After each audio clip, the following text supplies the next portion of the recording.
The Coordination of Humanitarian Affairs says the UN needs $348 million to fund its urgent humanitarian response plan for 1.1 million Mozambicans this year following the conflict in the north. Channel Africa News, I'm Onele Ntsinzi. SABC News. The African Perspective. And coming up in your sports news this hour, $2.3 million swallows row explodes as Gallants fights back. And we'll also talk about the impact of the CAF School Championship on schools. Details at 4:30. Business, trade, and investment opportunities that put the continent first. Africa in Business with Thami Ngubeni.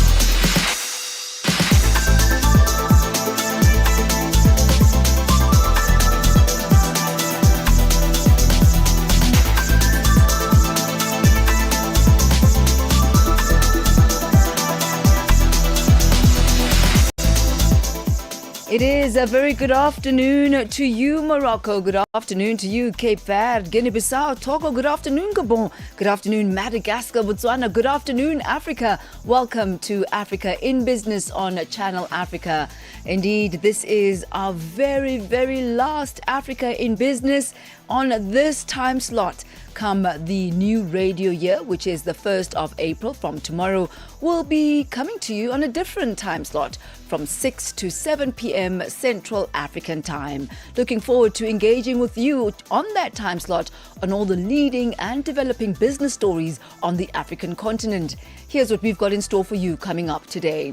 Botswana is in talks with Angola to acquire a roughly 30% stake in the $6.6 billion Lobito refinery project, and concerns over opportunistic price hikes amid the escalating geopolitical tensions in the Middle East. Continue to stay connected to Africa and indeed the world with Channel Africa, the international voice of the South African Broadcasting Corporation. You can watch or listen anytime, anywhere at channelafrica.co.za, on the Channel Africa mobile app and on SABC Plus, or via the DSTV and OpenView audio bouquets. You can also catch us on social media at Channel Africa on Facebook and Channel Africa One on all other platforms. Channel Africa, first with the African story globally. Africa means business.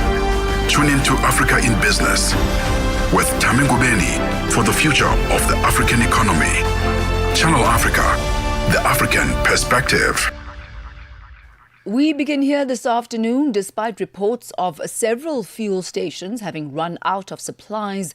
Fuel Retailers Association of Southern Africa, FRA, has assured motorists that there is a stable supply of both petrol and diesel across the country.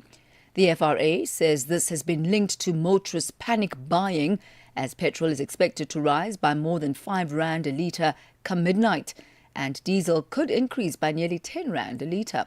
The hike is attributed to global oil shocks that are linked to conflict involving the United States, Israel and Iran. Sashun Naidu reports. Fuel stations in many parts of Johannesburg were packed since the early hours of Tuesday morning as motorists filled up their tanks before the record fuel price increase kicks in. The panic resulted in several filling stations running out of fuel, leaving motorists in a frenzy. However, the Fuel Retailers Association of Southern Africa says there is no need for concern as there is still a stable supply of fuel across the country. CEO of the FRA, Reggie Sibia.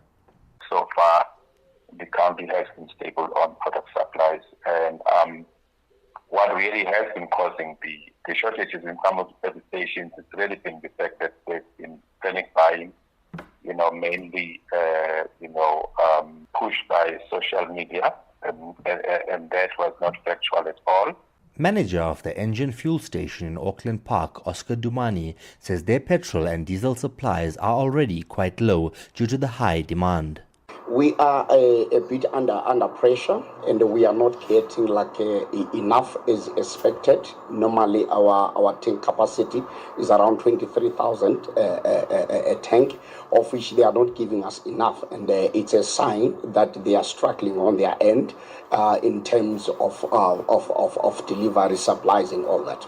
We are really panicking. We're seeing the pressure because some other service stations now, they are dry already, of which it causes a lot of pressure to us as well, and that can lead us to get to dry as well.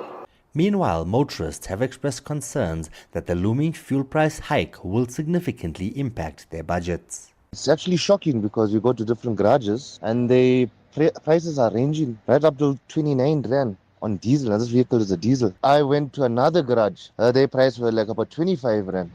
And now I'm over here, then these guys are the cheapest over here. So it's going to have a big impact on myself and a lot of other South Africans. We are going to feel the pinch, as not only will the fuel go up, but so will every day-to-day necessity as well. The National Taxi Alliance says as a result of the fuel price increase, commuters can expect a fare increase of around 6 rand per trip from Wednesday. NTA spokesperson Theo Malele. In relation to the possible pricing structure, having done a thumbsuck exercise, looking at the fuel and the diesel, there's a likelihood that maybe we could be talking somewhere around 6 rands per passenger as an increment. This is if government does nothing about the whole situation. South Africans are advised to brace themselves for a possible domino effect of price increases across the board from Wednesday. This includes possible increases in the price of food, gas and manufacturing costs, amongst others. Sasha Naidu, SABC News, Johannesburg. Here's a bit of an update on the fuel situation. The Department of Mineral and Petroleum Resources in South Africa has confirmed that the price of both grades of petrol will increase by 3 rand 6 cents per litre. This is from the 1st of April. Diesel prices will jump by between 7 rand 37 cents and 7 rand 51 cents per litre, while illuminating paraffin records the steepest increase of 11 rand 67 cents per litre from tomorrow. The latest adjustments to the fuel prices come after government stepped in order to cut the general fuel levy by 3 rand a litre for a 1-month period ending on the 5th of May.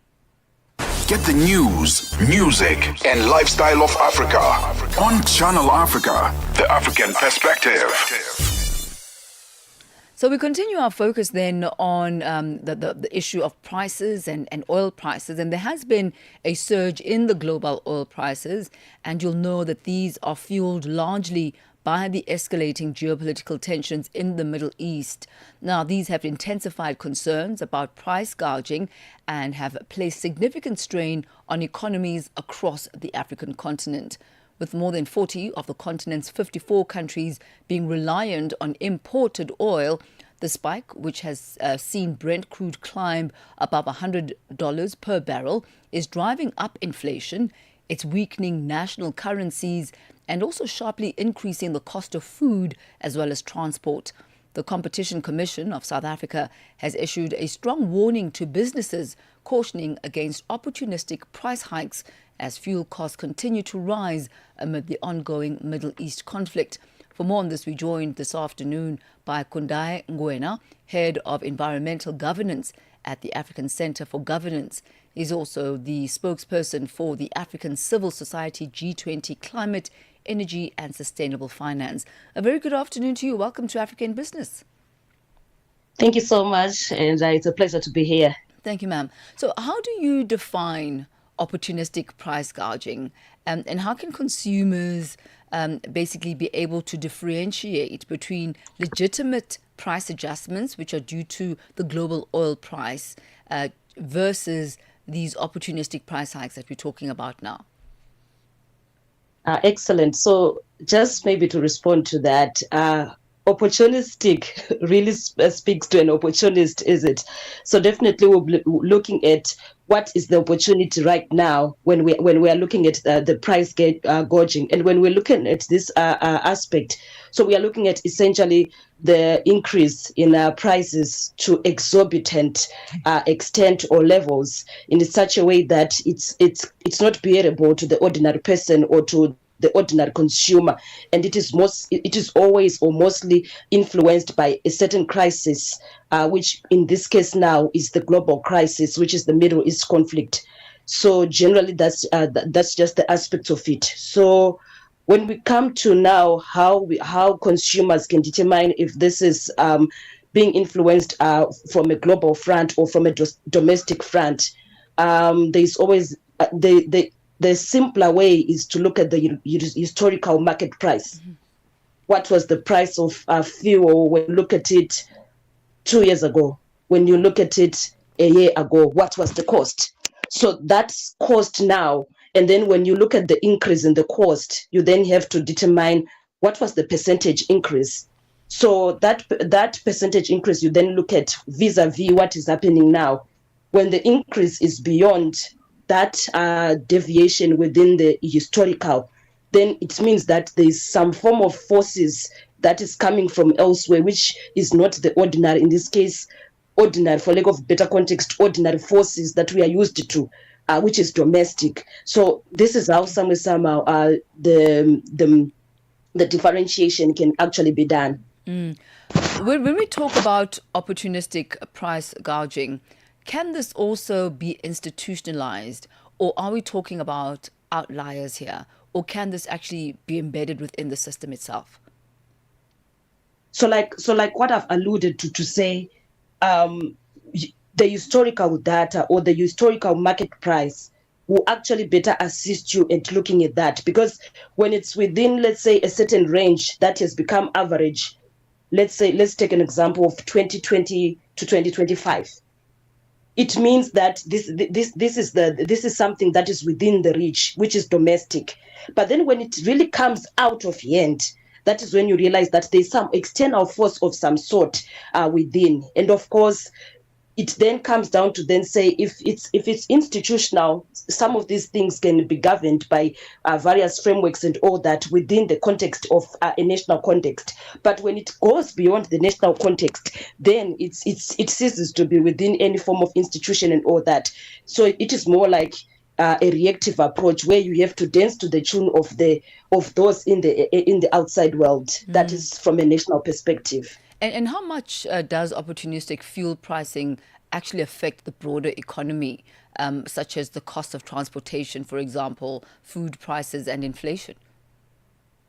So like when you look at, in this case, the Middle East, the Middle East is the source for some of the African countries when it comes to fuel. So in this case, because now we do have the war, we are now looking at disruptions around production and ultimately disruptions around transportation. Here we are looking at what is happening around our source.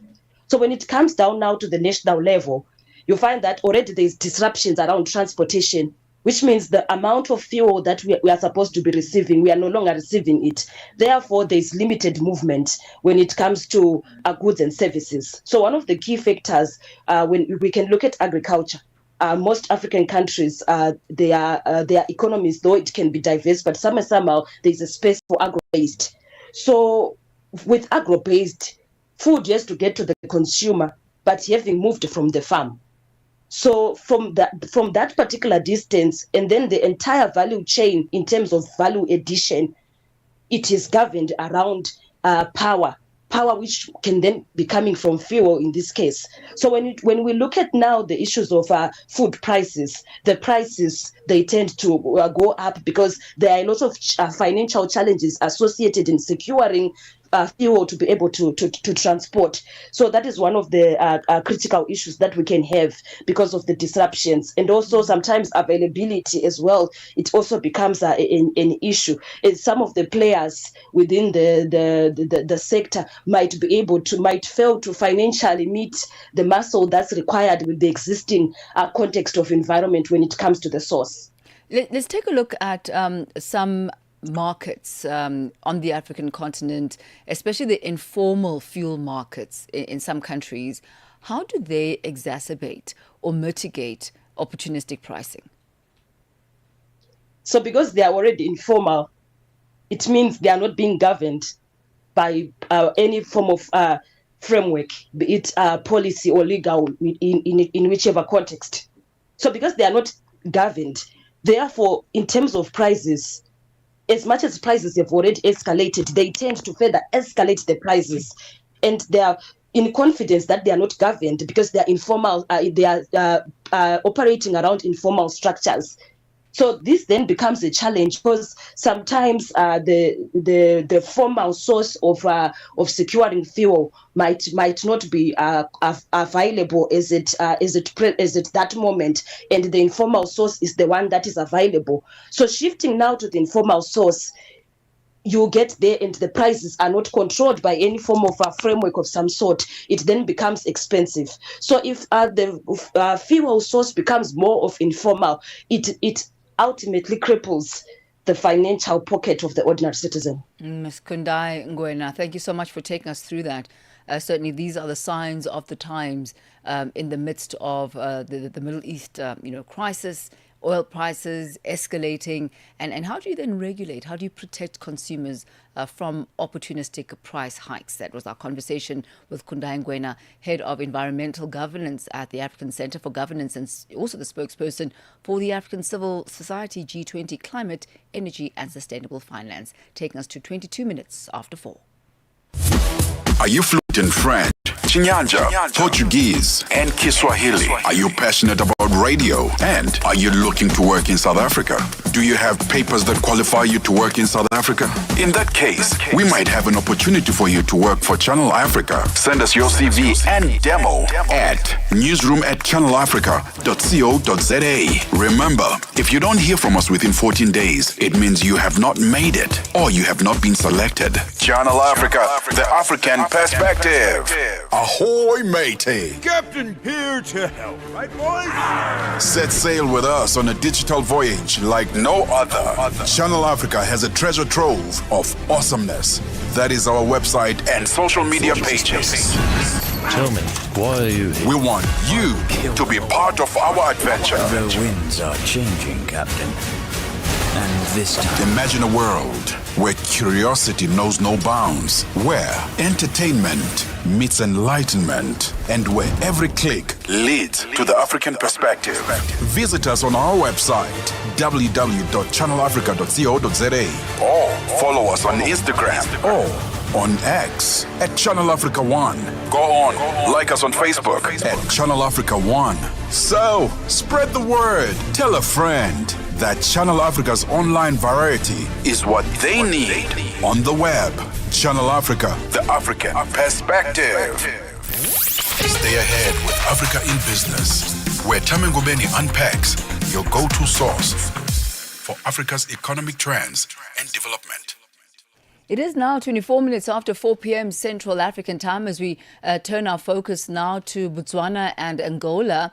Botswana is reportedly currently in discussions with Angola in order to acquire a roughly 30% stake in the $6.6 billion Lobito refinery project, which is still under construction. The move is part of Gaborone strategy to secure long-term fuel supply amid growing concerns over energy security. The talks come as global attention turns to the Strait of Hormuz, where rising tensions have raised fears of potential disruptions to international fuel supplies. For more on this, we joined this afternoon by energy analyst Tsepo Khadima. A very good afternoon to you, Tsepo. Good to have you with us. Welcome to Africa in Business. Thank you so much, Daughter of the Soil, and greetings to the listeners. So, Tsepo, what strategic advantages would acquiring a 30% stake in the Lobito refinery give Botswana in terms of energy security, which is what they're after? Well, then they would have certainty of sourcing or supply of the fuel, which they desperately need, because currently they were dependent heavily on South Africa supplying, but 3 of the 6 refineries in South Africa have since shut down, and they're taking out quite a very big capacity.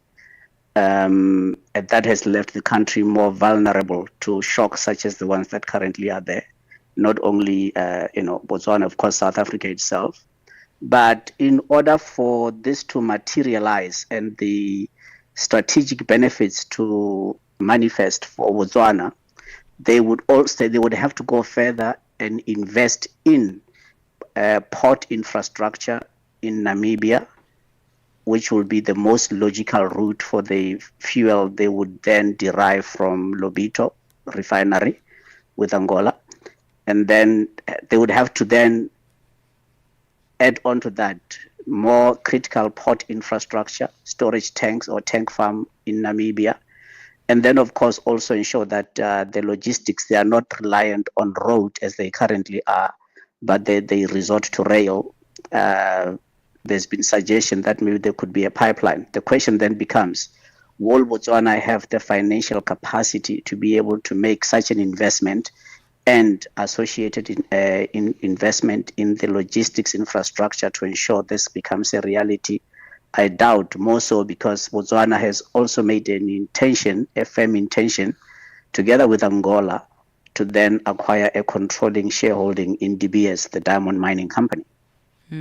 So, I mean, it really does seem like Botswana and Angola forming a much more solid trade partnerships, not only in energy, but also in minerals here. It makes sense by and large. The question will be, do they have the capacity to be able to back that intention with practicability? I doubt very much. I think Botswana just find themselves in an invidious position, in that when traditionally they used to enjoy budget surpluses and very large foreign reserves, all of those have been depleted. The country is now in a budget deficit. So to make very bold investment decisions such as the ones that they want to embark on is going to be a hard road. If they were to invite private sector to work with them, well, that remains to be seen. But I think probably private sector playing a role would be a more ideal route for them, because then they will be off-balance sheet financing for Botswana, at the same time securing or ensuring security of supply and energy security for the country. So that in turn is very much going to have a direct impact on the economic prospects for the country. So that's what they really need to be looking at. But again, we have to look at this. I mean, this is a few years away. I think by the time they really... And Botswana, I think one of the weaknesses in Botswana is bureaucracy.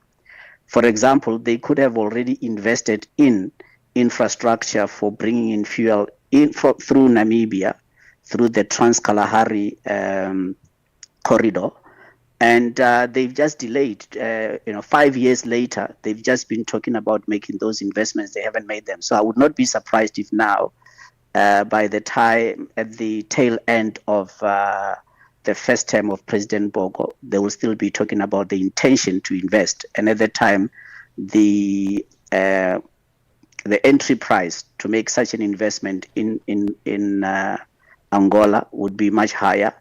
And I don't think that the country will have stabilized enough financially to be able to make such bold decisions. So, well, I think it's a good intention, but I'm not sure that it is feasible in the current circumstances of Botswana economically. So do you, Dr. Khadima, perhaps see this as a signal, this investment as a signal of a broader trend, looking at landlocked African nations trying to secure upstream access to energy resources? Could this signal that?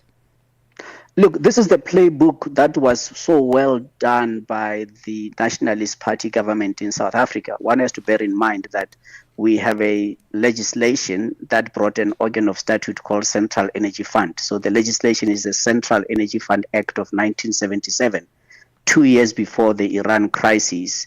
And that, by and large, was to ensure that when you have got geopolitical shocks, as currently is ensuing with the war in Iran, then your country is not put in a state of paralysis as currently is, that you should at least be able to have energy security for a period of no less than 90 days or 3 months. And it's for that reason that we saw the emergence of Sasol, the emergence of Petro SA, or the company that then became Petro SA, which was then called Mosgas. That was actually the policy of ensuring that you can be able to insulate your country. Now, that playbook is still very much relevant today for any nation because, as the late Henry Kissinger aptly put it, that in order to control a nation, you must control energy. If the one who controls energy for any country or any country that is dependent on its energy security on a third-party country, that country is not sovereign. And that's really, I think, at the end of the day, is about sovereignty. Without energy security, there is no sovereignty of a nation. And we are seeing that right now, because then the knock-on effect, particularly on the economy, when you have situations such as the war in Iran at the moment with the closure of the Strait of Hormuz, you then can evidently see that there is wisdom in that Nationalist Party era playbook of ensuring that by and large you should have a greater degree of control on energy security. That includes not only liquid fuels, but includes, of course, electricity. All right, Ndate Khadima, thank you so much for taking us through that. That's Tsepo Khadima, the relationship between Botswana and Angola. Botswana wanting to, diversify and really wanting to secure its, its energy. And as Tsepo Khadima said, it is a long-term goal, and whether or not they'll be able to secure the finances to do that along with Angola does remain to be seen. We'll be watching that development closely. That's Tsepo Khadima, the energy analyst, taking us to exactly 4:32.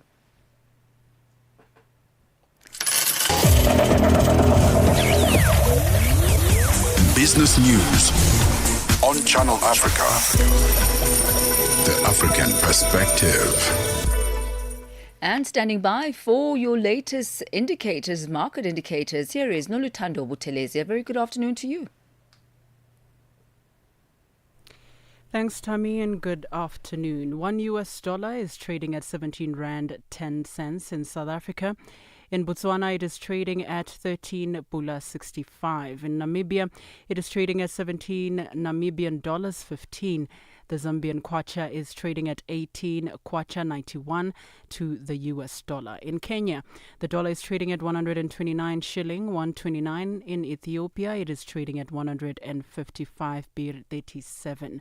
In Uganda, it is trading at 3,000 shillings 725. In Tanzania, it is trading at 2,000 shilling 570. $1 in Nigeria is trading at 1,382 naira. Moving to Egypt, the dollar is trading at 53 Egyptian pound 93. In Tunisia, it is trading at 2 dinar 92. In Algeria, it is trading at 132 dinar 34. In Morocco, the dollar will cost you 9 dirham 24. In Angola, the dollar is trading at 1912 kwanza, while the Congolese franc is trading at 2,275 to the US dollar. Looking at commodities, gold is trading at $4,556 and platinum at $1,918 per ounce, while Brent crude oil is quoted at $115.15 a barrel. For any business news that you would like to share with us, please send an email to news@channelafrica.co.za, or you can call us on +27 11 714 4459. And that's a wrap of your business news for today. I am Noluthando Buthelezi.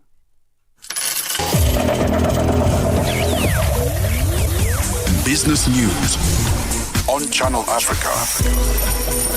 The African Perspective. Conversations are happening, and Channel Africa is at the heart of them. We tell the African story with clarity, pride, and purpose, reaching audiences that matter to your brand. Partner with us and connect your business with listeners across borders in multiple languages and markets. For partnership opportunities, sponsorship, or sales, email us at partnership@channelafrica.co.za. Channel Africa, the African perspective. Hi there. Do you want to elevate your business and give it a voice in South Africa and Africa as a whole?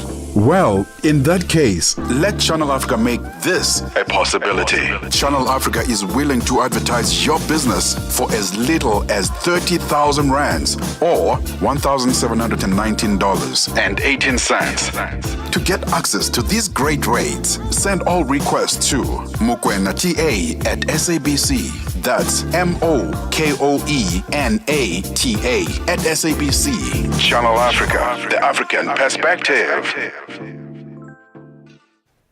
Let's head over now to the sports desk for the latest from the business of sport with Musibudi Makura. Sports on Channel Africa, the African perspective. Thank you so much, Thami. Very good afternoon from the sports desk. While SABC Sport can reveal that PSL club Marumo Gallants chairman Abraham Sello is pushing back firmly against claims that David Magashwa is seeking to reclaim the Morocco Swallows top flight status through the courts. Now, the dispute between the two parties has escalated after it emerged that Sello allegedly failed to settle the balance of $2.3 million agreement concluded in May of 2024 for the sale of the franchise. Magashwa approached the High Court earlier this year seeking to have the transaction set aside on the basis that only half of the agreement purchase price had been paid. In a court application, Magashwa argues he exhausted all avenues to secure payment, maintaining that Sello remains in breach of the agreement. Following the public broadcaster's initial report on the matter, Gallants acknowledged the dispute in a statement but did not outline their position in detail. Now, the position has now been clarified in Sello's answering day affidavit, which has been prepared in response to Magashwa's application and is expected to form part of the court record when the matter is formally argued. In it, Sello challenges both the substance of Magashwa's claim as well as the legal route taken to pursue it. He contends that Magashwa was not entitled to approach the High Court in the first instance, arguing that the dispute falls within the jurisdiction of the Premier Soccer League's Dispute Resolution Chamber, also known as the DRC, with any escalation thereafter to be handled through SAFA's arbitration structures. Now, central to his defense is the assertion that he is not in breach of the agreement. Sello disputes the allegation of a non-payment, instead arguing that Magashwa had misinterpreted the structure of the deal following the initial $1 million payment made upon the signature signed. He further rejects the attempt to terminate the agreement, describing the relief sought as incompetent as well as in bad in law, and maintains that Gallants remain in the process of settling what he characterizes as outstanding obligations under the transaction. Well, further afield now, Tottenham Hotspur are set to announce the appointment of Roberto De Zerbi as the new head coach after agreeing the framework of a 5-year contract. The Italian was initially reluctant to join the club immediately, but talks have progressed in the past 48 hours, with Spurs now increasingly confident of formal confirmation in the coming days. Now, sources have told ESPN that the proposed deal with De Zerbi includes a substantial bonus for keeping the club in the Premier League. It also clearly is still very much unclear if any provision is made for the club's potential relegation. Let's hear now from Sky Sport Chief Correspondent Kavya Solokol. Well, Sky Italy are now reporting that a deal has been agreed for Roberto De Zerbi to become the new Tottenham head coach. This is on the back of what we've been reporting over the past couple of hours, that a deal was basically agreed.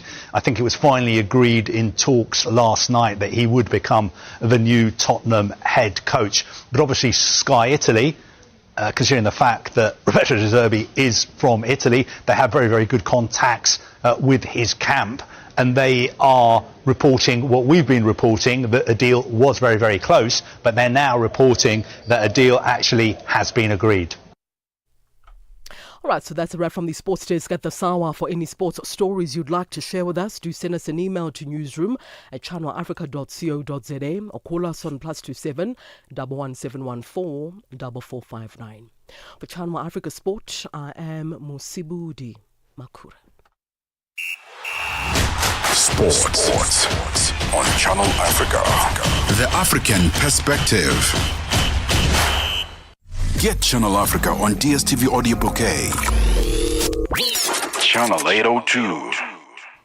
It has gone exactly 4:40 Central African time. Thank you to Nulutando Buthelezi and Musibudi Makora.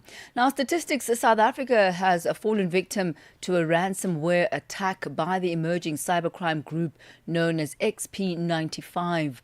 The threat actors claim to have successfully breached the agency responsible for conducting South Africa's census, as well as producing and disseminating other official statistics like the Consumer Price Index. This cyber attack is said to have come at a time when ransomware attacks are escalating globally, reflecting a sharp rise in the frequency as well as the sophistication of cybercrime. For more on this, we joined on the line by Nemanja Kristic, Head of Operations for Africa and the Middle East and the European Union at Galix. A very good afternoon. Good to have you with us on Africa and in Business. So let's perhaps start off with this. How would you assess the severity of the Statistics SA breach in the context of South Africa's overall cyber resilience? How dire is the situation? Welcome. Welcome. Thank you very much for welcoming me. Thanks for having me. Let me just get straight to the answer. I think the severity of the breach, any breach is severe, especially when we lose personal information, when data as such gets into the hands of the wrong people. And obviously the threat is big that information can leak onto the dark web, become publicly available, and put to bad use in the end. So how do attackers typically gain access to sensitive government databases like Stats SA? One would assume that because it's a government, that it would be, really tight and excessively difficult to be able to hack. But this clearly is not the case. How do they gain access, and what can be done in order to prevent such breaches? All right. So look, it's a twofold sort of scenario here. One, and you rightfully say, it's government, and we all expect that the Rolls Royces of security systems are in place. And I use that word because of the grandness of what Rolls Royce as a vehicle stands for. One would assume that they have the best of breed in place, and that may be the case. There is obviously a national budget, that speaks to these kinds of solutions that get put into place in various different departments. Unfortunately, you can have the systems in place. It really comes down to managing the systems properly.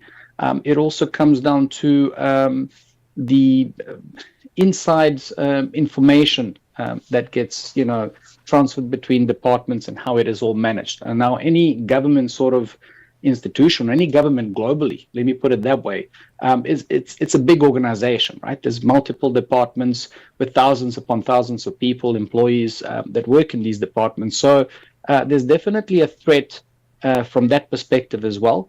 There's a threat from a user perspective. We always say that your first sort of line of defense are the people that work for the organization. And I'm not saying from an inside threat type of perspective, but clicking on things, phishing simulations maybe don't get done. People are not sort of trained to identify what these things look like. Credentials can leak, and if credentials leak, the chain of events that follows is quite natural thereafter. How much do we know about this cybercrime group, this XP95? Who are they? What are they known for? So what I've sort of picked up on them, and I'm sort of on top of these things. Internationally, there's quite a few groups that are out there. Most notably guys like Anonymous and Lazarus Group and I think the other guys are called Lockbit 3.0. These are all big organizations that are globally known for various different cyber crimes, predominantly in sort of government space in the US and so on. These guys, XP95 specifically, they, to me, in terms of the information that I've read on them, seem like the new kids on the block. They seem to be locally based. I believe they were part of 2 attacks, if I'm not mistaken. One being the recent one, and the one prior to that, I believe, was the Gauteng provincial government. I'm trying to recall which one, when that happened, but it was something similar. It was a couple of terabytes of data, and there was also ransom that was requested from them. I don't think it was ever paid out. The hackers are demanding a $100,000 ransom. That equates to around 1.7 million rand. Should Stats SA pay this ransom? And what would be the pros and cons of paying versus refusing this demand? Look, in my professional opinion, one should never pay a ransom for these things. And this is not for the reasons of, you shouldn't look out after the data that has been stolen and after the, well-being of the information of your customers, or in this case, the citizens of South Africa.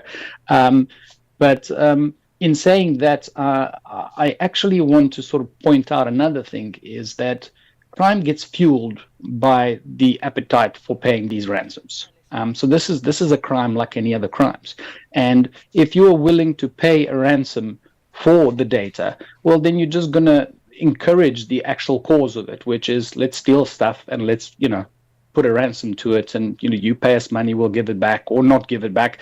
Because in these kinds of scenarios, the not give it back part is actually what's interesting here, is you got no evidence or no proof that this data is actually going to not be put onto the dark web and sold again. So they make money on both fronts. You pay them, yet they still go and sell it somewhere. You're just supporting the business, just fueling the business. 100%. So that's why I'm against it. You're fueling the actual behavior. You're sort of giving it life. Yeah, well, thank you so much for taking us through that. Certainly a very troubling news coming out of that. Stats SA having been a victim of cyber attacks. That's Nemanja Kristic, Head of Operations for Africa and the Middle East and the European Union at Galix, taking us to exactly 4:47. Connecting Africa to the world. Africa in Business with Thami Ngubeni brings you the latest insights on Africa's economy. We focus now on South Africa's President Cyril Ramaphosa. He has reaffirmed South Africa's position as a competitive investment destination as he addressed the 6th South Africa Investment Conference held at the Sandton Convention Centre in Johannesburg. The conference, which brings together government, investors, as well as strategic partners, is aimed at driving investment-led growth and unlocking new economic opportunities. Our reporter Lebohang Mabange has more. South Africa is looking to accelerate economic growth and attract more investment as it enters a new phase of delivery and implementation. Delivering the keynote address, President Cyril Ramaphosa highlighted the importance of the conference in connecting investors with opportunities in the country. This year's South Africa's investment conference takes place against a backdrop of growth as well as recovery. Investment conferences such as this are an opportunity for us to showcase the attractiveness of investment opportunities in our country to domestic and international investors.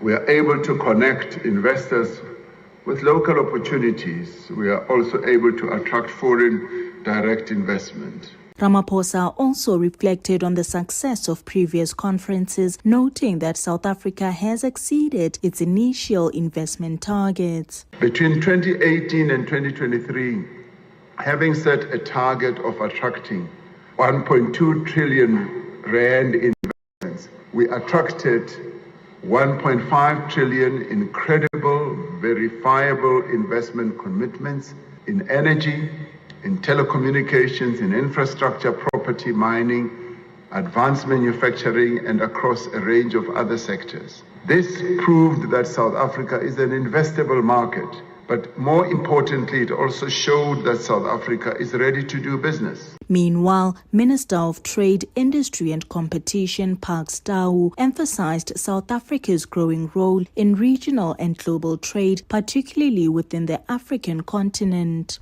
South Africa is the continent's leading exporter of manufactured goods and its largest outward investor. The FCFTA, with 54 member countries and the potential to add more than 7 trillion rand in cumulative income to the continent by 2035, is moving from aspiration to implementation with us as partners. In the last 12 months, we have been to the DRC, Cameroon, Algeria, Egypt, Mozambique, Lesotho and Ethiopia, to mention but a few. The work is already yielding results for South African industrial exports. Dau also pointed to expanding trade relations beyond the continent, particularly in the Middle East and other emerging markets. Across the Middle East, new partnerships with the UAE, Qatar and Saudi Arabia are advancing, supported by a coordinated effort between the Presidency, the Department of International Relations and Cooperation, and the DTIC to make inroads into high-growth markets that a decade ago barely featured in our trade portfolio. We have even forayed into new frontiers like ASEAN and pivoted to traditional partners in Mercosur.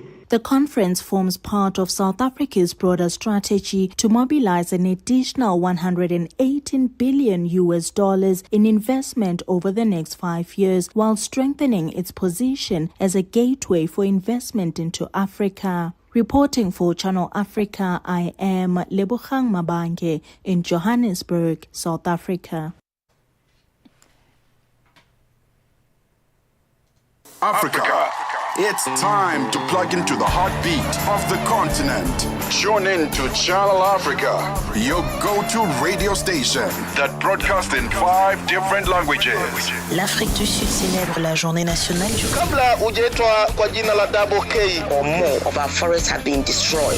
Tamo kutuli branchi ndi Partido Africano da Independência da Guiné.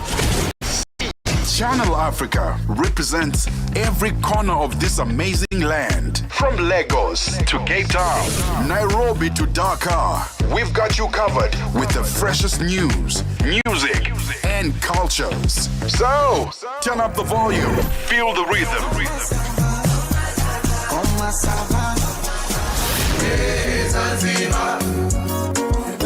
Enjoy the conversation. Channel Africa, the African perspective.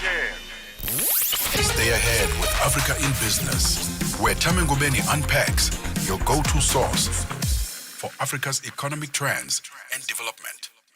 It is exactly 4:53, and in today's market slot, we take a look at Standard Bank Business and Commercial Banking's Corporate Finance Advisory Team's successful completion in the $122 million sale of the South African non-alcoholic beverages manufacturer Twiza to Bevco, which is a wholly owned subsidiary of India-based Varun Beverages Limited, otherwise known as Varun, for an amount of $122 million.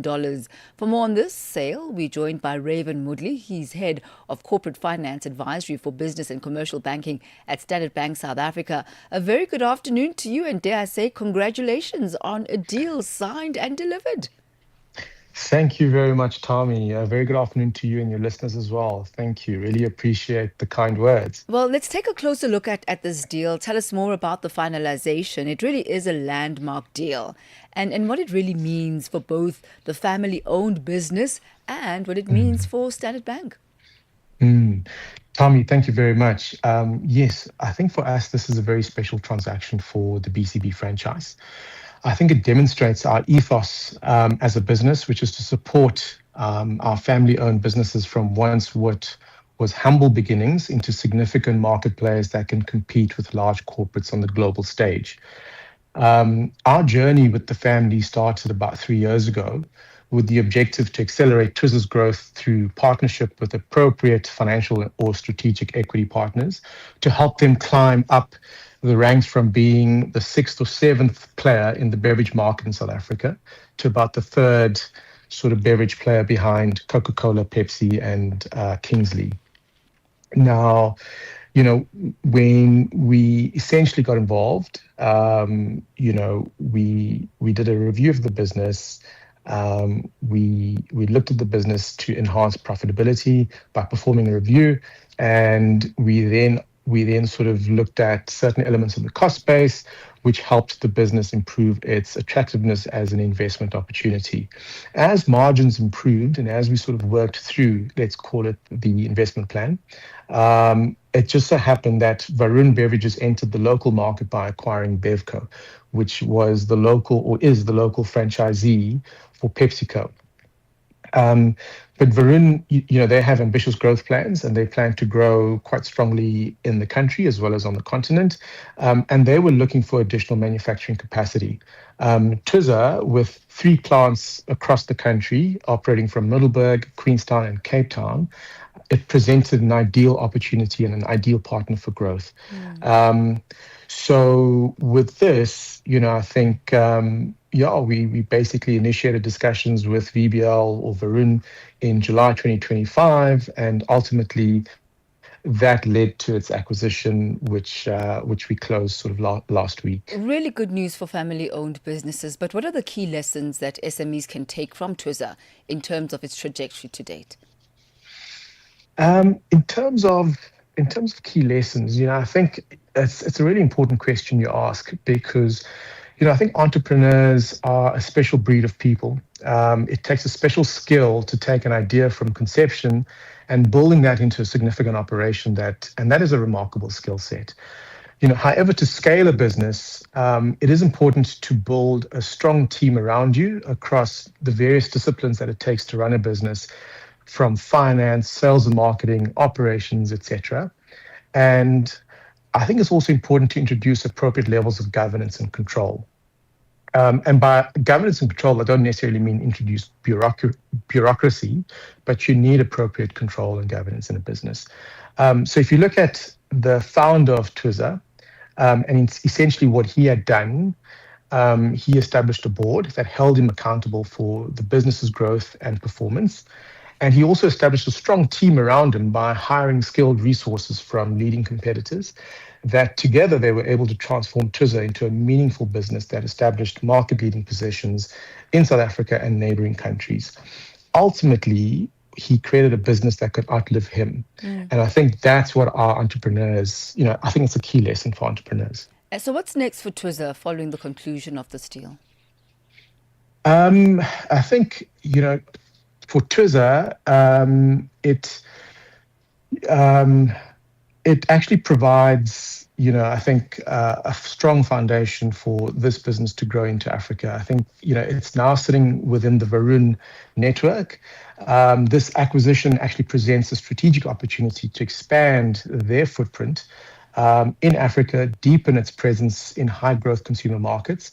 And I think with Twiza's established manufacturing footprint and strong route-to-market capabilities in South Africa, it offers a compelling opportunity to strengthen, Varun's platform in Africa as a leading soft drinks manufacturer and distributor. Really, really great news there for the family and expansion of the company. Thank you so much, Raven Woodley, for chatting us through that landmark deal. And you have yourself a splendid evening further.